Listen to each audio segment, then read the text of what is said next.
حکایت کے آخری مرحلوں کی طرف بڑھیں گے،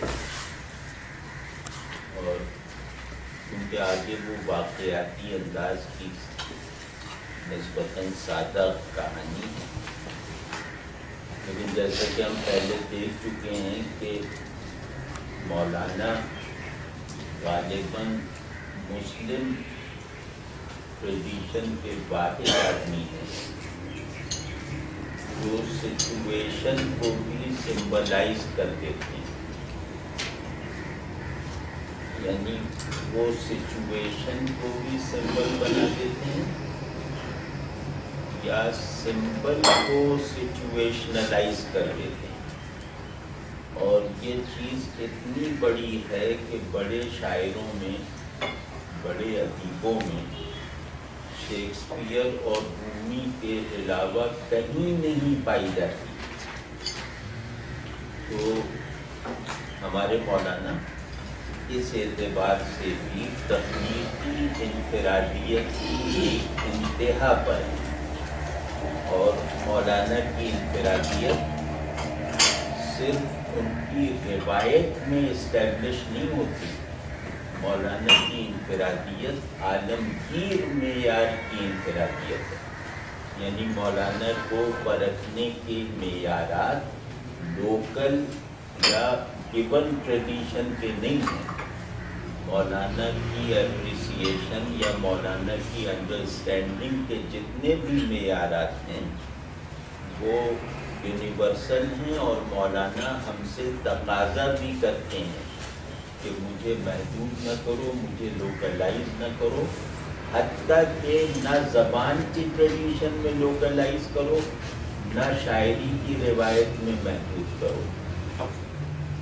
تو یہاں تک پہنچتے ہوئے غالباً ہم سب کو اچھی طرح محسوس ہو گیا ہوگا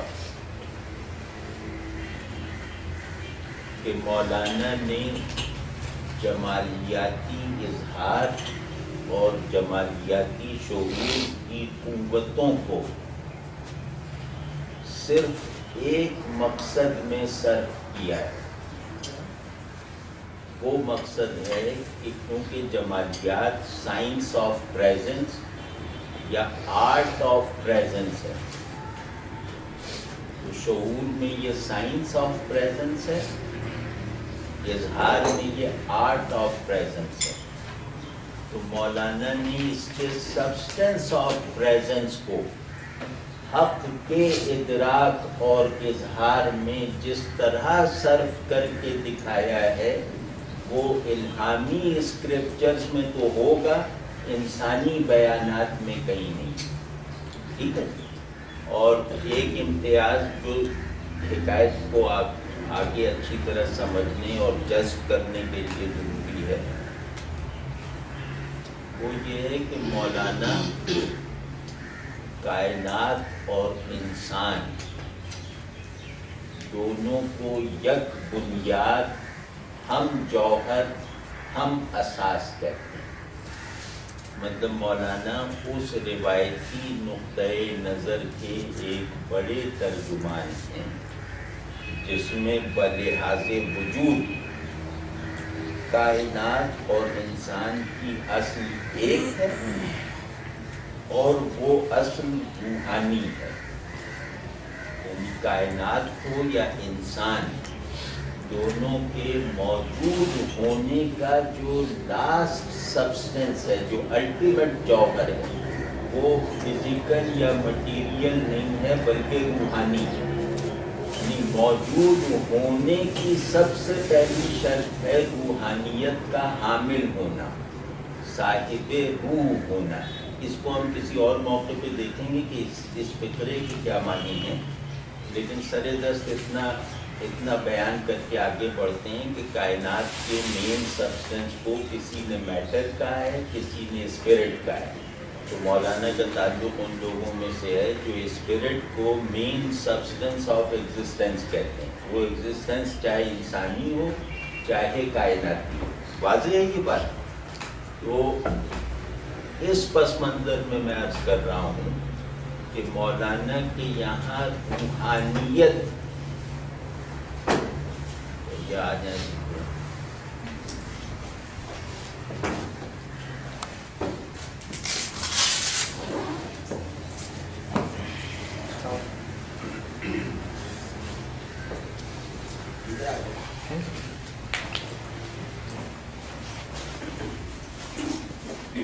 مولانا کے یہاں روحانیت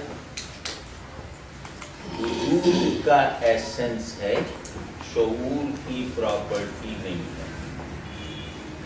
روحانیت اصل وجود ہے، اساس شعور نہیں ہے۔ اور اس بات کے بہت گہرے معنی ہیں، وہ پھر کرتا ہے کہ شعور کی اساس اس لیے نہیں ہے کہ شعور ڈویلٹی میں فنکشن کرتا ہے۔ وجود وحدت سے نسبت کی بنیاد پر جسٹیفائیبل ہے، تو شعور کے لیے دو لفظی اور دوئی ضروری ہے عمل میں آنے کے لیے۔ وجود کو حقیقی بننے کے لیے وحدت لازمی ہے۔ تو ان معنوں میں وہ کہہ رہے ہیں کہ روحانیت امر وجودی ہے، امر ذہنی نہیں ہے۔ تو اسی وجہ سے ان کی روحانیت کے حقائق کو بیان کرنے کی جو روش ہے وہ سچویشنل ہے، سائیکک ہے، عملی ہے، ہسٹوریکل ہے۔ یعنی وہ روحانی، ان کے یہاں روحانیت کا مطلب ہے اخلاقی وجود کا وصف۔ ان کے یہاں روحانیت اور اخلاق ہم مانی ہیں۔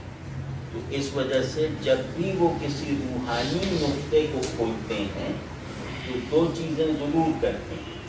ایک یہ کہ اس نقطے کو ایک ہسٹوریکل فلو دیتے ہیں، یعنی واقعے اور حکایت کے رنگ میں بیان کرتے ہیں، اور دوسرے یہ کہ اسے ہمیشہ انسان کے ذریعے سے مینیفیسٹ ہوتے ہوئے دکھاتے ہیں۔ تو روحانیت اخلاق ہے، اس کا لازمہ ہے کہ یہ روحانیت اپنا جب بھی اظہار کرے انسان کو میڈیم بنا کے کرے، اور انسانوں سے اظہار پانے والی حقیقتوں کی طرح اس کی ہسٹوریسائزیشن ممکن ہو۔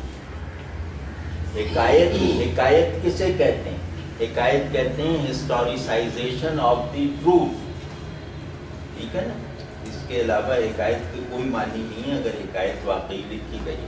تو مولانا کا کمال یہ ہے کہ یہ روحانی حقائق کو فلسفیانہ ٹرمز یا ذہن کے لیے قابل قبول اصطلاحات میں بیان کرنے کی بجائے یہ حقائق کو تصورات میں کنورٹ کرنے کی بجائے یہ ان حقائق کو ہمارے احوال میں شامل کرتے ہیں۔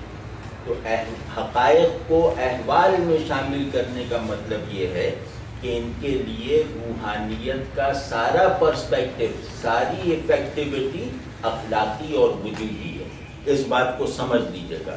اور عظمت آدم پر جتنی بڑی شہادت مولانا سے فراہم ہوتی ہے وہ ہیومن گلوریفیکیشن کے نعرے لگانے والے لوگوں کے یہاں اس کا ایک عکس بھی نہیں نظر آتا، کیونکہ مولانا نے انسانی عظمت کو اس کے ایسنس کے ساتھ برسر عمل لا کے دکھا دیا ہے۔ ہم نے انسانی عظمت کو کچھ تصورات کی شکل دے کر کچھ نعروں کے ذریعے سے ایکسپریس کرنے کی کوشش کی۔ واضح ہے یہ بات؟ تو اب یہ دیکھیے کہہ کیا رہے ہیں، یہ جو بند ادھورا چھوڑ کے پچھلی مرتبہ چلے گئے تھے اس میں فرما رہے ہیں حسد کی مذمت میں کہ حسد جو ہے وہ آدمی کو خود اپنے گھٹیا نفس میں اس حد تک مبتلا رکھتا ہے کہ وہ حق اور حسن اور خیر کی طرف رغبت کے ساتھ متوجہ ہو ہی نہیں سکتا۔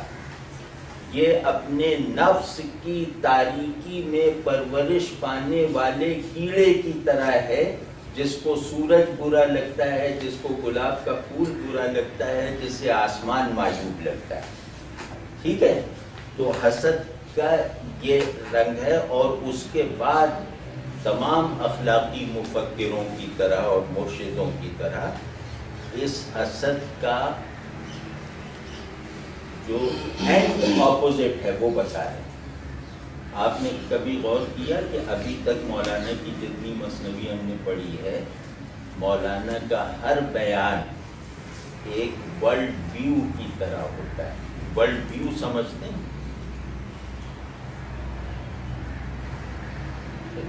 سمجھتے تو ورلڈ ویو کہتے ہیں دو ڈائلیکٹیکل اینڈز کا ایک دوسرے کے لیے کورسپونڈنگ ہو جانا۔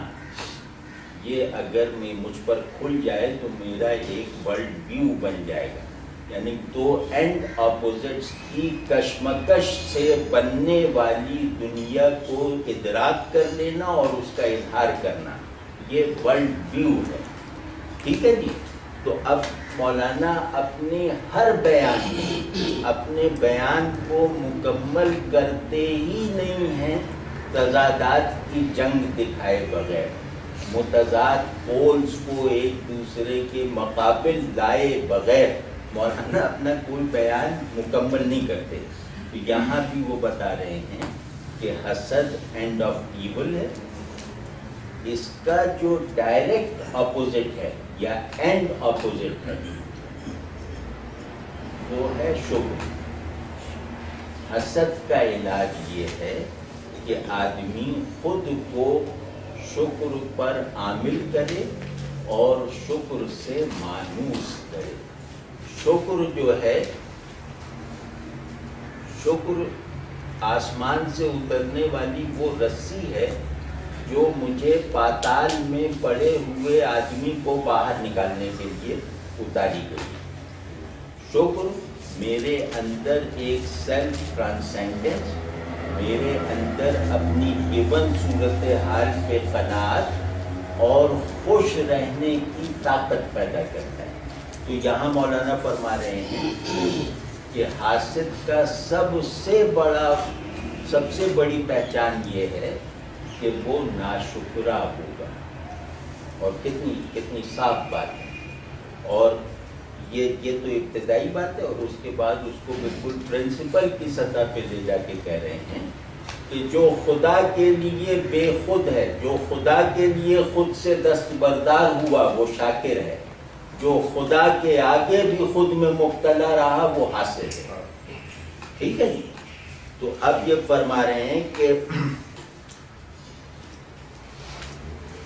اگر تمہارا وجود حواس روحانی پر چل رہا ہے، اگر تمہارا وجود حواس حیوانی کی سطح پر محدود رہنے کی بجائے حواس روحانی پہ چل رہا ہے، تو تمہارے یہ روحانی حواس تمہیں حق، خیر اور جمال تک پہنچا کر رہیں گے۔ اگر تم ان 3 منزلوں تک پہنچنے سے محروم ہو تو اس کا مطلب یہ ہے کہ تمہارا وہ نظام معطل ہو چکا ہے جو ان منزلوں کا سراغ دیتا رہتا تھا، ان منزلوں کو اسمیل کرواتا رہتا تھا۔ تو فارسی میں بو 2 معنی میں استعمال ہوتا ہے، ایک تو اسمیل کے معنی میں اور ایک ٹریس کے معنی میں۔ بو خوشبو بھی ہے اور بو جو ہے وہ علم بھی ہے۔ بو سراغ کو بھی کہتے ہیں، نشانی کو بھی کہتے ہیں۔ ٹھیک ہے؟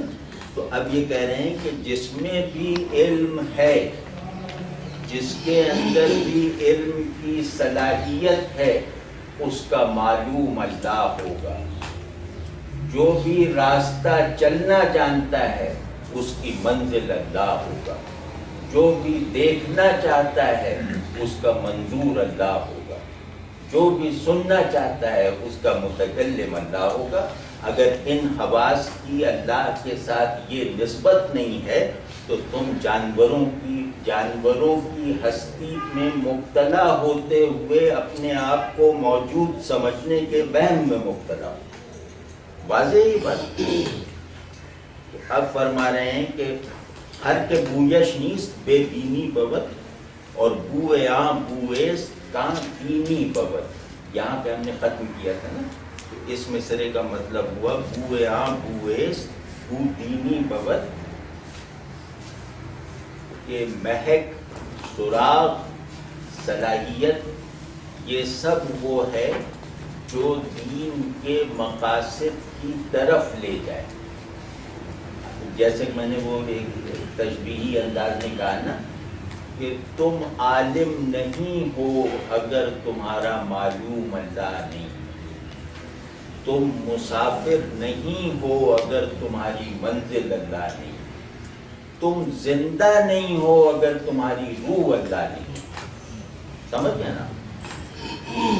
اب حاصل کی علامت بتا رہے ہیں کہ چن کے بوئے بردہ، چن کے بوئے بردو شکر نہ کر، کہ اس کو حق نے اپنا تعارف کروا دیا، اپنا پتہ دے دیا اور اپنا ذوق بھی اس کی فطرت میں رکھ دیا، لیکن اس نے اتنی بڑی نعمتوں کے ہوتے ہوئے بھی ان کا شکر ادا نہیں کیا. اب یہاں شکر ادا کرنے کی، ادا نہ کرنے کے دو معنی ہیں. ایک تو یہ کہ جو عام معنی کہ اس پر شاکر نہیں ہوا، اس پہ اللہ کا شکر گزار بھی نہیں ہوا کہ میرے وجود کو مستند کر دیا، میرے سفر کو بامانی بنا دیا، میری زندگی کو روحانی کر دیا. یہ معمولی نعمت نہیں. مجھے حیوان کی سطح سے اٹھا کے انسان کے درجۂ ہستی نصیب فرمایا، یہ معمولی احسان ہے. تو اس نے یہ سب تجربہ کرنے کے باوجود بھی ان نعمتوں کی قدر نہ کی اور ان نعمتوں کو عطا کرنے والے کا شکر نہیں کیا. یہ کوئی سادہ مطلب ہے شکر نہ کرنے کا. شکر نہ کرنے کا دوسرا مطلب ہے ان کا حق ادا نہیں کیا، کہ اس کو یہ سب چیزیں ملی لیکن اس نے عملاً اور حالاً ان کا حق ادا نہیں کیا. اپنے اندر ایسے احوال کو راہ نہیں دی جو ان کا حق ادا کرتے، اپنے ارادے سے ایسے اعمال نہیں کیے جو ان نعمتوں کا حق ادا کرتے. واضح؟ یعنی حق سے مناسبت رکھنے والے اخلاق اور اعمال پیدا نہیں کیے. تو کفر نعمت آمدہ بینیش خرج، تو اس نے نعمتوں کا گویا انکار کیا اور اس وجہ سے اس کی حق کو پہچاننے کی صلاحیت ضائع ہو گئی، کیونکہ اس نے حق کو پانے کے بعد شکر ادا نہیں کیا. لہٰذا اس کی سزا کے طور پر اس کے قلب پہ ایسی مہر پیدا ہو گئی کہ اب نہ اسے حق کا ذوق حاصل ہو سکتا ہے نہ حق کا فہم حاصل ہو سکتا ہے. یعنی یہ حق سے بالکل بلینک ہو گیا. شکر کن، کفر نعمت تک ہم نے پڑھ دیا تھا، اب آگے پڑھتے ہیں. شکر کن مر شاکراں را بند باش، یہ شکر کر اور شکر کرنے والوں کا مرید اور شاگرد بن جا. پیش ایشاں مردہ شو پائندہ باش، شکر کرنے والوں کے آگے خود کو مردہ بنا لے گا تو زندگی پا لے گا. جس نے اپنے آپ کو چھوڑا نہیں وہ کچھ نہیں پا سکتا. ہر چیز پانے کی شرط ہے خود کو چھوڑنا، چاہے وہ چیز زمین پہ پڑی ہوئی ہو چاہے وہ آسمان پہ ٹنگی ہوئی ہو، دونوں کو پانے کی شرط ہے خود کو چھوڑنا. تو کہہ رہے ہیں کہ اے روح حیوانی کی بنیاد پر زندگی کے وہم میں مبتلا ناشکرے، تو شکر گزاروں کے آگے مر جا. یعنی اپنے اس گیون سیلف کو موت کی تحویل میں دے دے، پھر تجھے وہ زندگی نصیب ہوگی جس زندگی میں کچھ انسانیت ہے، کچھ معنی ہے، کچھ خوبصورتیاں ہیں. واضح ہے؟ چن، اور ویسے اس کی ایک رسمی شرح ہے جو میں نے نہیں کی، وہ رسمی شرح تصوف کا ایک فقرہ ہے کہ مرید وہ ہے جو شیخ کے آگے مردہ بن جائے، یعنی اپنی خواہش، اپنے ارادے، اپنے خیالات سے دستبردار ہو جائے. تو ہم یہ کہہ رہے ہیں کہ جہاں حق ظاہر ہوگا اس حق کا مطالبہ ہوگا کہ اپنے ہر تصور، ارادے اور خواہش سے پاک ہو کر اس کی طرف بڑھو، تو تمہیں حق سے تعلق پیدا کرنے کا یہ ادب وہ شخص سکھا دے گا جس نے حق کو خوش کر دینے والا شکر اس کی خدمت میں عرض کر رکھا ہے۔ چون وزیر از رہزنی جامہ مساز، خلق را تو بر میں آور از نماز، کہ وزیر کی طرح رہزنی کا پیشہ نہ اختیار کر اور لوگوں کو نماز سے نہ روک۔ اب آپ لوگوں نے وہ لغت وغیرہ بھی کوئی رکھی نہیں ہے، لغت دیے تھے تو کسی کے پاس محفوظ ہے؟ یہ سب لغت میں دے چکا ہوں، بہرحال آج میری ذمہ داری نہیں تھی۔ بہرحال چن وزیر، چون حرف تشبیہ ہے، طرح مانند، چن وزیر وزیر کی طرح، از رہزنی جامہ مساج یعنی ڈاکوؤں کی وردی نہ پہن، خلق را بر تو، خلق را تو لوگوں کو تو بر میں آور نہ روک، بر میں آور نہ روک، از نماز نماز سے، کہ تو لوگوں کے راستے میں اس کو لوٹنے اور برباد کرنے کا کو پیشہ نہ بنا، اور مخلوق کو، بندوں کو نماز سے نہ روک۔ یہ کتنا خوبصورت یہ تلمیح ہے قرآن کی طرف، قرآن کی آیت کی طرف، لیکن اس کی خوبصورتی محسوس کیجیے۔ وہ کہہ رہے ہیں لوگوں کو نماز سے نہ روک۔ اب اس پورے قصے میں کہیں یہ نہیں ہے کہ وزیر عیسائیوں کو نماز سے روک رہا ہے، نہ پیچھے نہ آگے آئے گا۔ یہاں یہ بظاہر ایک غیر متعلق سچویشن اور ایک غیر متعلق بات کہہ دی نا کہ تو لوگوں کو نماز سے نہ روک، وزیر کی طرح لوگوں کو نماز سے نہ روک، ٹھیک ہے نا۔ اور سارے قصے میں اس بات کا کوئی اشارہ، وہ تو بلکہ اور نماز پڑھوا رہا تھا انہیں تاکہ وہ اور معتقد ہو جائیں اور اسے اور بڑا مسیحی سمجھیں، تو وہ نماز سے روک نہیں رہا تھا۔ نماز کا مطلب ہے حق کی طرف ایسی یکسوئی کہ جس کا وفور مجھے خود سے باہر نکالتا رہے، اپنے آپ سے باہر ہو کر حق کی طرف عملاً یکسو ہو جانا، حالاً یکسو ہو جانا، یہ نماز ہے۔ یعنی تو لوگوں کو حق کی طرف یکسو ہونے سے نہ روک، تو لوگوں کو حق کی طرف منہ کرنے سے نہ روک۔ واضح ہی بات۔ اور جیسے یہ نا، اور کیا کہنے، مطلب ان لوگوں کی ایسی ایسی باریکیاں ہوتی ہیں۔ رہزن کون ہوتا ہے؟ ہاں، راستے میں لوٹنے والا۔ رہزن وہ ہے جو راستے سے بھٹکنے پر مجبور کر دے، ٹھیک ہے۔ ہمارے پاس حق کے حوالے سے دو چیزیں ہیں، صراط مستقیم اور نماز۔ صراط مستقیم سے بھٹکا دینے والا رہزن ہے نا، اس راستے سے بھٹک، یعنی لوگوں کو صراط مستقیم سے نہ بھٹکا، وہ صراط مستقیم جس کے ایک اینڈ پہ بنتا ہے اور دوسرے اینڈ پہ ڈائریکٹ معبود ہے۔ تو یہ سچویشن صراط مستقیم کی میرے ایکسپیرینس میں نماز کے علاوہ اور کہاں سے آئے گی؟ نماز وہ میرا عمل ہے جو صراط مستقیم کی اس خاصیت کا تجربہ مجھے کروا دیتا ہے کہ میں اس اینڈ پہ معبود، اس اینڈ پہ، بیچ میں کچھ بھی نہیں۔ آپ سمجھ رہے نا؟ یعنی اللہ نے اپنے تعلق کے بعض اسالیب میں دوسروں کو داخل ہونے کی یا کرنے کی اجازت دے رکھی ہے۔ نماز ایک ایسی عبادت ہے جس میں اللہ اور بندے کے بیچ میں رسول بھی نہیں ہوگا۔ آپ سمجھیں؟ تو صراط مستقیم کیسے کہتے ہیں؟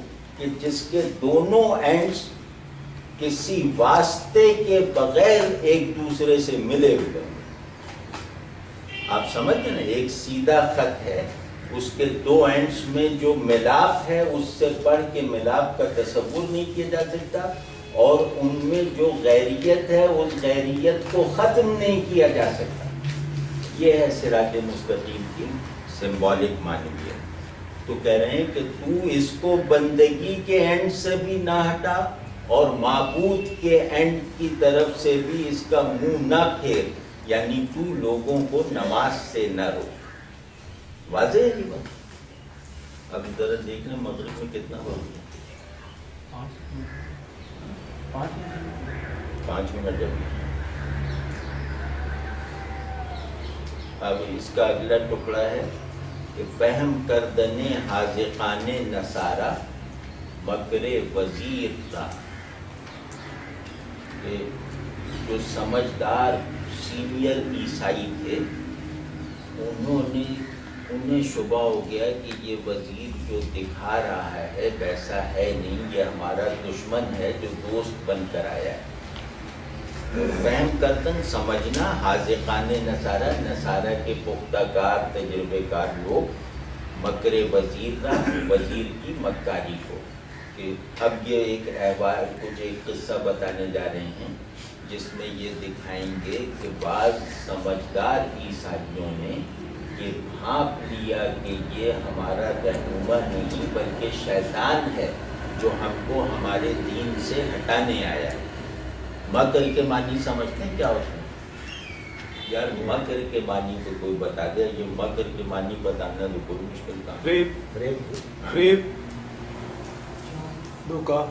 لیکن میں کہہ رہا ہوں ترجمہ نہ کریں، معنی بتائیں۔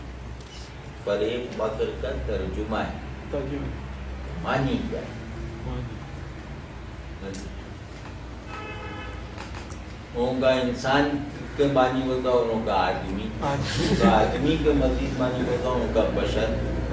یہ تو تراجم ہے۔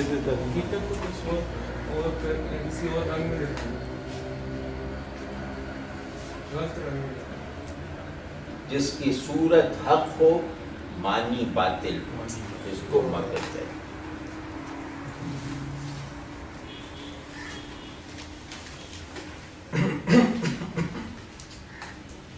اور بری نیت کے ساتھ کیا جانے والا اچھا عمل یہ مکر ہے۔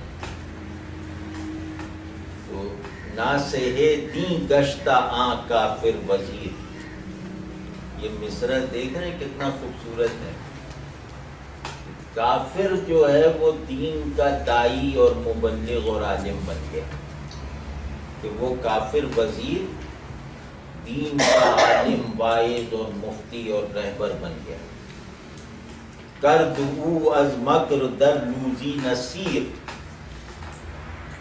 اس نے مکاری کے ساتھ بادام کے حلوے میں لہسن کا پیسٹ بھی شامل کر دیا۔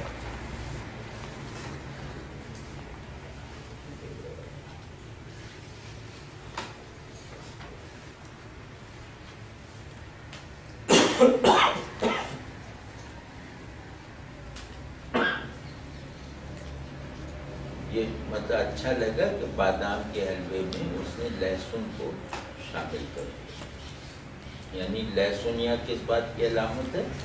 کڑواہٹ کی، تلخی کی، شر کی، باطل۔ تو ہر کے صاحب ذوق بود از گفتگو، لذت می دید و تلخی جفتگو، کہ جس کو اللہ نے واقعی ذوق اور سمجھ دے رکھی تھی، صحیح اور غلط کی، اچھے برے کی، حق اور باطل کی، جو طبعاً اور فطرتاً حق اور باطل میں تمیز کر لیتے ہیں نا کچھ لوگ، تو جو بھی اس طرح کے لوگ تھے وہ اس کی باتیں، نصیحتیں اور تقریریں سن سن کر لذت بھی محسوس کرتے تھے اور تلخی بھی۔ وہ اس کی باتوں کا تاثر ایسا لیتے تھے کہ اس میں مٹھاس بھی ہے، مگر اس مٹھاس کے پردے میں یہ تلخی منتقل کر رہا ہے۔ اس کا بیان لفظوں میں حق ہے، مگر یہ الفاظ وہ ہیں جن میں باطل کو بھی انجیکٹ کیا گیا ہے تو وہ یہ بھاپ کہتے ہیں. اور اللہ ہمیں اور آپ کو بھی ایسا صاحب ذوق بنائے. ذوق کہتے ہیں چیز کی حقیقت کو ذہن کی محتاجی کے بغیر کنسیو کر لینا. آپ سمجھئے اس کو کہتے ہیں ذوق. ذہن کو واسطہ بنائے بغیر چیز کی حقیقت کو اپنے اندر منتقل کر لینا یا چیز کی حقیقت کو پہچان لینا، یہ ذوق ہے. نکتہ می گفتگو آمیختہ، وہ طرح طرح کے ملے جلے نکتے اور حقائق بیان کیا کرتا تھا وزیر. در جلاب و قند زہر ریختہ، وہ گلاب اور شکر میں زہر ملایا کرتا تھا. آپ سمجھیں نا اس کی شرح کی ضرورت نہیں کہ وزیر کی ساری گفتگو ایسی تھی جیسے وہ گلاب اور شکر میں زہر کی آمیزش کر کے ہمیں پیش کر رہا تھا. ہاں مشو مغرور زاں گفتے نکو، زاں کے باشد صد بدی در زیر او. تو خبردار اس طرح کی جو سجی سجائی باتیں ہیں ان سے دھوکہ نہ کھانا، کیونکہ ان رنگین باتوں کے پیچھے شیطان کے دل سے نکلا ہوا بھیانک اندھیرا موجود ہے. آپ سمجھیں نا. ہر کے باشد زشت گفتش زشت دان، تو جو برا ہے اس کا کلام بھی برا ہے، چاہے لفظ وہ اچھوں جیسے استعمال کرے. یار اس کا کوئی جواب نہیں، اس کو ذرا محسوس کرو. جو برا ہے اس کا کلام بھی برا ہے، چاہے اس نے وہ کلام فرہنگ انبیاء سے لفظ چن کر بنایا ہو، وہ برا ہے. اور ہر چہ گوید مردہ آرا نیست جان، مردے کے منہ سے نکلے ہوئے لفظوں میں زندگی کہاں سے ہو سکتی ہے؟ مرے ہوئے آدمی کا کلام زندہ کیسے ہو سکتا ہے؟ جو مرا ہوا ہے اس کا کلام کیسے زندہ ہے؟ تو جو اندر سے شیطان ہے وہ قرآن کی آیتیں بھی پڑھے گا تو ان کی تاثیر رحمانی نہیں رہے گی. گفت انسان پا رہے انسان بود. اگلی مرتبہ میں انشاءاللہ اس میں جو کلام اور انسان کی آئیڈینٹی پہ بات کر رہے ہیں مولانا، اس کو کھولوں گا. یہ دقیق مسئلہ ہے. گفت انسان پا رہے انسان بود، کہ انسان کی گفتگو اس کا ٹکڑا ہے، یعنی انسان کا لفظ خود وہ ہے. پارا ازنان پا رہے ازنا یقین ہم نہ بود. تو نان روٹی کا ٹکڑا یقیناً روٹی ہوتا ہے، روٹی کا ٹکڑا بھی روٹی ہوتا ہے. تو اسی طرح انسان کی گفتگو بھی انسان ہی ہوتی ہے. جیسا انسان ہے وہی حکم اس کی گفتگو پہ بھی لگے گا. یہ ہم انشاءاللہ بعد میں کھولیں گے. یہ ایک تھیوری ہے جس کی طرف اب اگر گئے نا تو مکمل نہیں کر پائیں گے.